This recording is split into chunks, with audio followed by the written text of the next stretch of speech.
Bonjour à tous, on se retrouve aujourd'hui pour un nouveau tuto qui va être le tuto du point mousse tordu.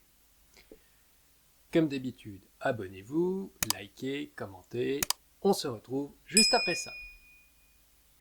Petite tête, petite tête, petite tête, petite tête. Le point mousse tordu est un point qui va permettre d'obtenir une sorte de point mousse, mais qui va faire en final sur l'envers. Le côté envers va être en point mousse, ça va ressembler à du point mousse, mais décalé et en diagonale, on va dire. Dans l'autre sens, ça va ressembler plutôt à quelque chose qui s'approche du point nid d'abeille, qu'on verra après. Donc ça va former des sortes de débuts de losange, mais qui ne seront pas vraiment complètement losanges. Voici un exemple de résultat du point mousse tordu. Et si on compare au point nid d'abeille, voilà, on n'a pas du tout la même chose. Celui-là, nous le verrons plus tard. Pour faire ce point, on a besoin que ce soit en tricot à plat ou en tricot en rond, puisque comme d'habitude, on le voit dans les deux cas.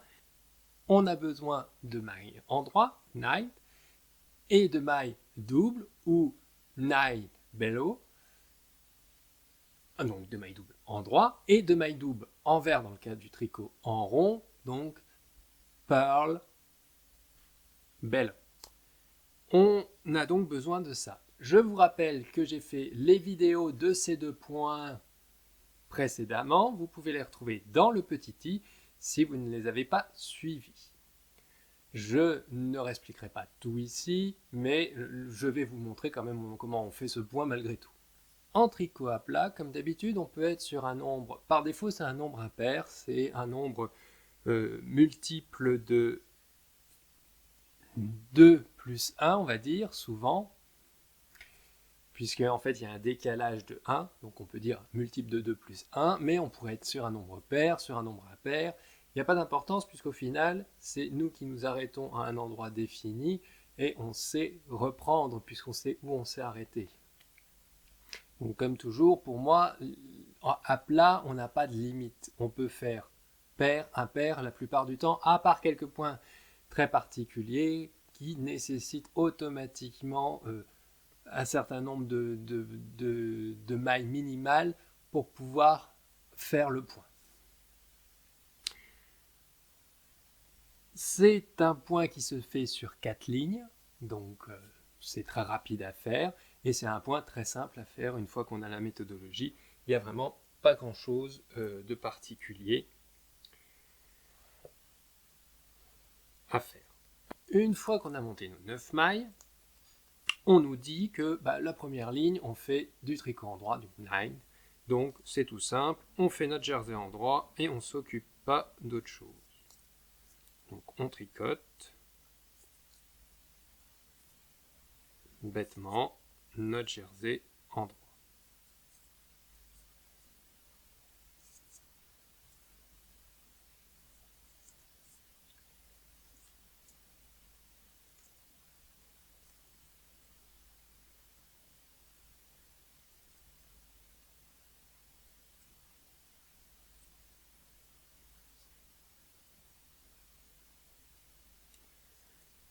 Sur le rang 2, donc on retourne l'ouvrage, sur le rang 2, on fait une alternance de mailles endroit et de mailles doubles, endroit elle aussi. Donc c'est le fameux K1, virgule, K1 bello, ou K bello, ça dépend. Qu'on répète, et la dernière maille, il restera une maille qu'on mettra en maille endroit. Donc, on nous a dit, première maille, c'est une maille endroit.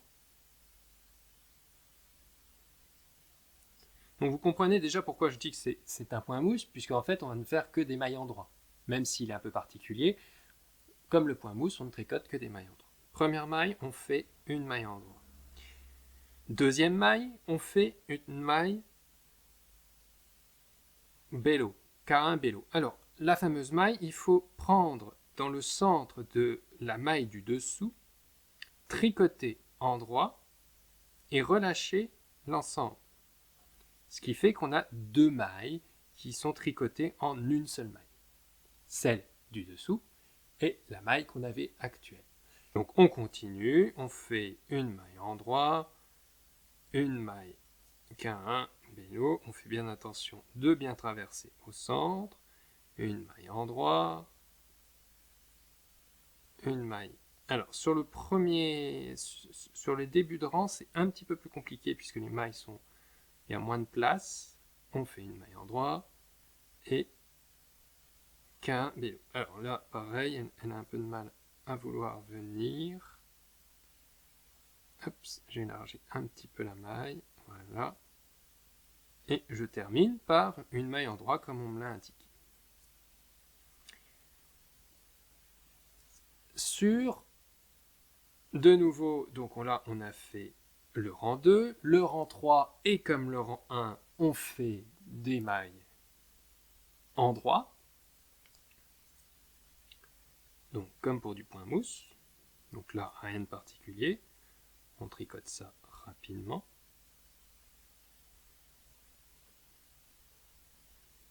Et c'est sur le rang 4 qu'on va inverser le motif qu'on a fait du rang 2. Sur le rang 2, on faisait une maille en droit, une maille double. Et bien sur le rang 4, on va commencer par une maille double, puis une maille en droit, et on répète ainsi de suite jusqu'à la fin. Pour finir par une maille double. Donc on y va, on fait une maille double. Alors c'est toujours compliqué de trouver la maille double dans une maille lisière. Souvent on ne le fait pas sur les mailles lisières. Souvent, dans les mailles lisières, on garde une vraie maille lisière. Là, pour le cas de la démo, je l'ai fait. Alors, comme vous pouvez voir, c'est plus compliqué. Je pique bien, mais il faut que je ramène mon fil. Voilà. Donc, j'ai fait ma maille double. Je fais une maille en droit. Je fais une maille double. Une maille en droit. K bello. K. K bello. K. Et on finit par une maille double.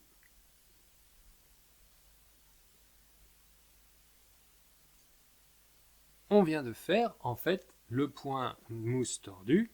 On a répété ces 4 lignes et on les répète ainsi de suite indéfiniment. Donc sur le côté endroit, c'est facile, c'est des mailles en droit. Sur le côté envers, c'est une alternance de K et de K bello qu'on décale d'un cran à chaque nouvelle ligne qu'on fait. Ce qui nous permet donc d'obtenir ce que je vais vous montrer tout à l'heure, ce point. C'est un point un peu, alors c'est pas du point joué, hein, c'est clairement pas du point joué, mais c'est un point plus léger et en même temps plus chaud. Parce qu'on a quelque part une double épaisseur, puisqu'on a superposé deux mailles, mais on a quand même cet aspect un peu plus lâche dans le tricot, ce qui fait que ça peut donner un côté aéré, mais quand même assez chaud. Maintenant que nous avons vu le point mousse tordu à plat, on va le voir en rond.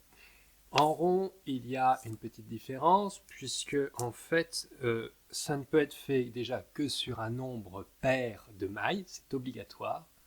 Le décalage se fera automatiquement dès qu'on change les rangs, et il faut bien rester sur un nombre pair de mailles. Ensuite, l'autre différence, c'est que nous allons devoir faire des mailles doubles envers et pas en droit, ainsi que des mailles envers, puisque on est toujours sur le même sens.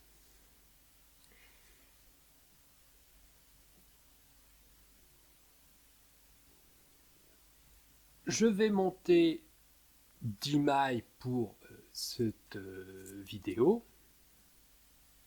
Donc, j'ai monté 20 mailles pour faire ce point. On le sépare comme d'habitude en 3 parties, puisque en tricot rond, vous savez que pour obtenir quelque chose de joli, il faut séparer en 3 parties votre nombre de mailles. On s'en fiche si elles sont égales ou pas, et on fait bien attention de ne pas tordre la ligne de départ. Le premier rang est un rang de mailles endroit, donc c'est tout bête.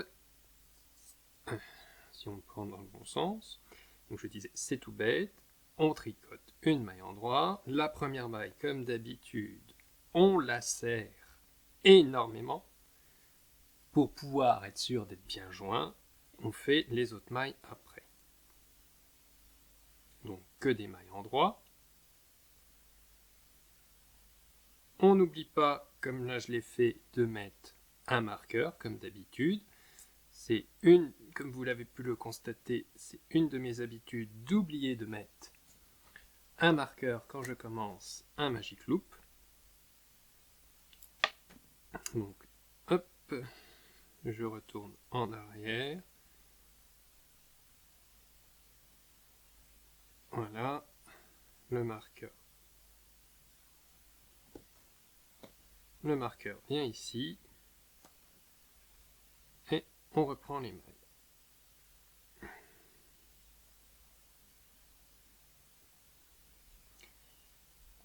Je vais essayer de resserrer aussi ça, qui est le... Voilà.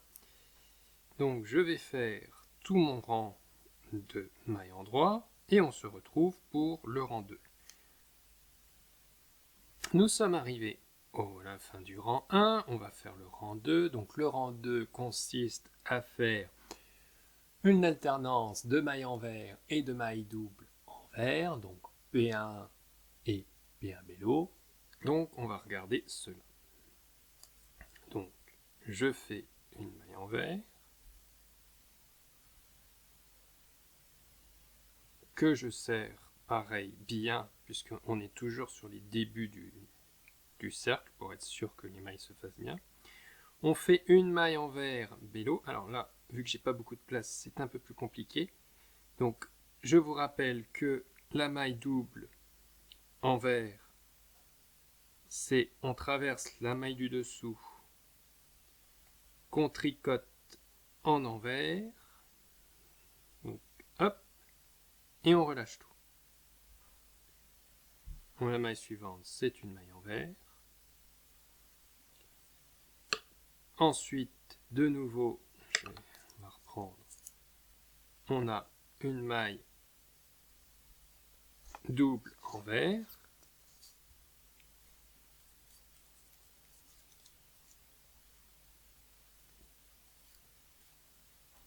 Voilà. Et on va continuer après ces alternances. Donc je vous remontre encore une fois la maille double envers. Donc je passe bien dans le milieu de la maille du dessous. Et je fais bien attention de passer dans le milieu. Et je tricote envers. Puis une maille envers. Puis une maille double envers. Et on continue comme ça. On se retrouve pour le rang 4, parce que le tour 3, c'est des mailles endroit, tout le monde sait faire, et on se retrouve pour le rang 4, qui va être une autre alternance. Donc, nous avons fait le rang 2, le rang 3, nous allons faire le rang 4. Et on commence à voir que des choses commencent à apparaître.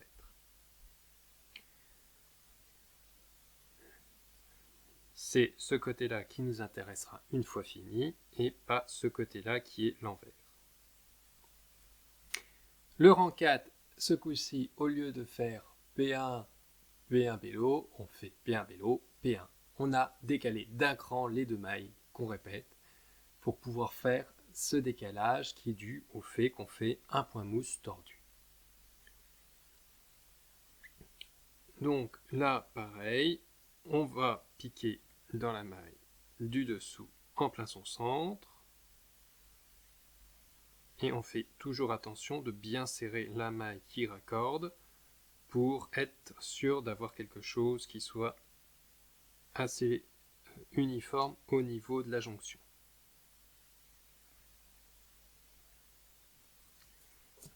On répète ça sur tout le rang, et une fois qu'on a fini le rang, enfin le tour 4, et ben on reprend au tour 1 et on recommence ainsi de suite.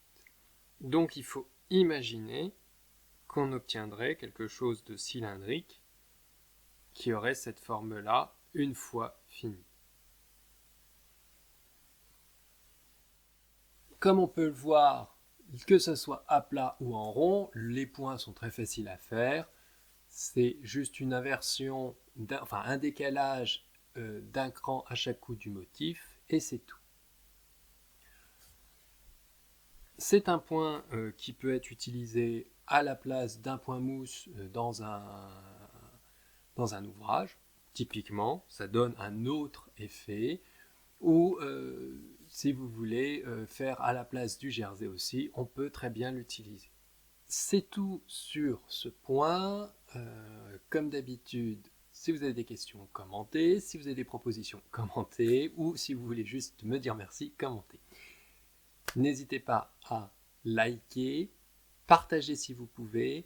C'est très important, comme je vous le dis souvent pour moi, ça permet de faire progresser la chaîne qui, hélas, ne progresse pas très vite puisque c'est compliqué maintenant de se faire repérer sur YouTube.